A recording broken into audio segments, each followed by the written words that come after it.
This was a very great day again. That we the I was just following Elder Jeffrey R. Holland when he was ministering to the Great Britain.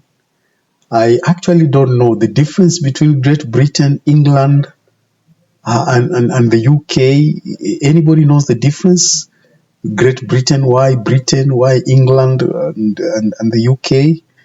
Haven't had much history about the European history. But this is the time when Elder Jeffrey R. Holland had actually a ministry in Great Britain, which is actually in England, of course. And he toured some of the areas, and there are some places whereby you see the saints are very, very inspirational. Like you can see the wonderful,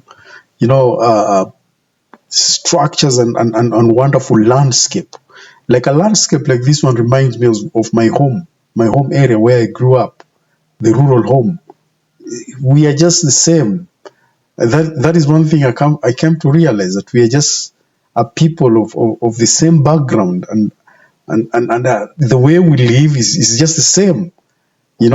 I saw all this background in this land, and I was like, is this how Britain is? Because there is that notion that people think, like, when you go to Europe, there is no land to be cultivated. People think everywhere is buildings. Everywhere is buildings and tarmac roads and all that. They couldn't actually imagine that there are lands like these ones which can be cultivated in Britain. So I looked at this, and I was like, we are just the same. We are okay.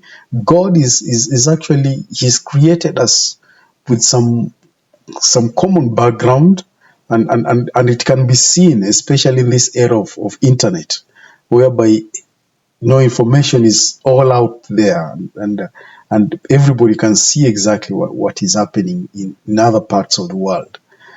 And this is what I saw, and I felt very, very calm, knowing that actually Great Britain is just like most parts of our land in Kenya, you know. And without further ado, let me just invite you so that we can see how the apostle ministered to the saints in Great Britain. Please welcome.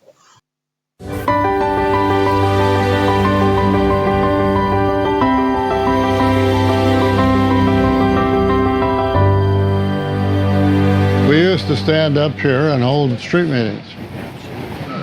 We'd come down to the market square and stand up here. And the more we were trying to give the gospel away by teaching it to others, the more our own testimonies were growing. Somebody asked me the question, when did you know that the church was true? My response was that I had a special spiritual experience walking along the Trent River in Nottingham, England, and I was coming back from a street meeting that we had held in the market square. While walking along this river, I knew that the Lord knew that I was there. And it's just those things you never forget.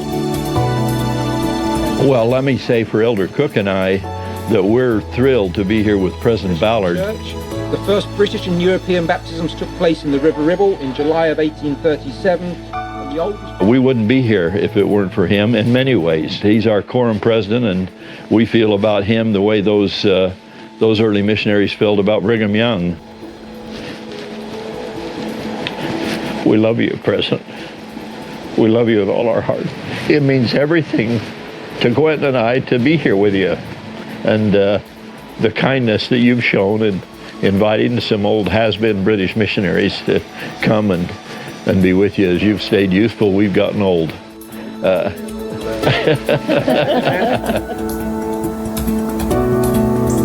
President Ballard, who served here in 1948 in England, and Elder Holland and I came in 1960, and the first time we ever met was 1961 at the River Ribble, the baptismal site. We came up from London and had a chance to be together the first week in January.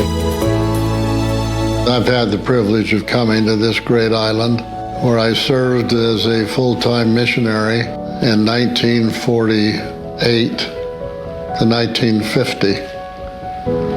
And to be able to be here with Elder Holland and Elder Cook, my dear colleagues of the Quorum of the 12, who also were missionaries as young men here. For me, it's been an absolute delight.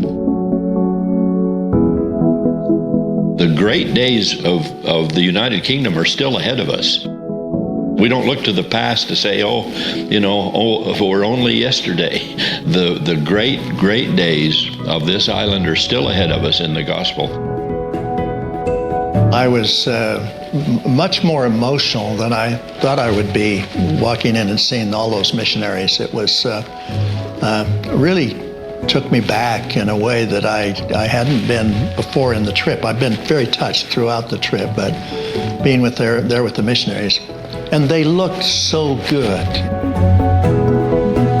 The membership of the church is solid in their testimonies and their love for the Lord, and are building the church and kingdom of God as well now, perhaps as any time in the history of the church in England. Yeah, that was Elder Ballard, Elder Jeffrey Harold, and Elder Quinton. And these are actually guys who served in England during those days. That was a long time. 1948 and 1950. That is when Elder Ballard served there. And in 1960s, that is when Elder Jeffrey Harold and Elder Quinton served there. It brings a lot of memories. Like me, I'm like when I was watching this, I started thinking of, when I served in some parts of Kenya. That was the great Kenya Nairobi mission, and served in Jinja, Kampala, Uganda, and went to Ethiopia, Addis Ababa for 1 week, then came back to Kampala again. And that one actually, it's vivid. It brings some big memories, and I can imagine, because most of the times at the lands in which you've served a mission, you feel attached to them so much. You feel attached to those lands so much, and that is something that is so great, and it brings a lot of memories, and the spirit becomes very strong. That was very wonderful to see the apostles visiting their former lands, areas of service, and strengthening members there and strengthening people, for them to understand that we have a rich history of the gospel and of the church. So that is something very powerful, and it is always a privilege for one to serve a mission. By the way, it's a privilege. If you have an opportunity to have served your mission, count it as a privilege, because those experiences will always remain with you. Those experiences will all remain with you, and nobody can take away those experiences from you. They will always remain with you, and that is the beauty about serving a mission, and especially for elders. It's one of the greatest things. And it was so good to see Sister Holland was still there. God rest her soul. She was still there, and she was actually wonderful, very okay. And that is so beautiful to note. So beautiful to note. I pray someday I visit England, just see this great land, and I see the land that actually conquered most parts of the world. They have a presence all over. Like I could see London. London is just like Nairobi, with all those birds moving around the pool and all that, just like the way Nairobi is. In fact, when you're in Nairobi, you will think you're in London. I've never been to London, but I've seen it in pictures, and I compare it with our capital city of Nairobi. I find like the design is just the same. It's like the Brits wanted to bring part of England in Kenya, and that's why how everything is designed. It's just like England. And even driving, we are driving on the left side of the car, and like others who drive we are driving on the right side or the left side of the car. We are on this other side because we keep left. Yeah, and most of some people I see them when they drive on the right, like the Americans, they drive on the right side. But for us, it's opposite because we copied from the British people. That is so great, and that is how the gospel brings peace and hope and comfort to a lot of us when we remember that at one time we served the Lord as full-time missionaries, and we served Him and we returned with honor. That is one of the greatest things that will ever bring peace to our lives. Otherwise, thank you very much. God bless you. We're looking forward to see you again next time.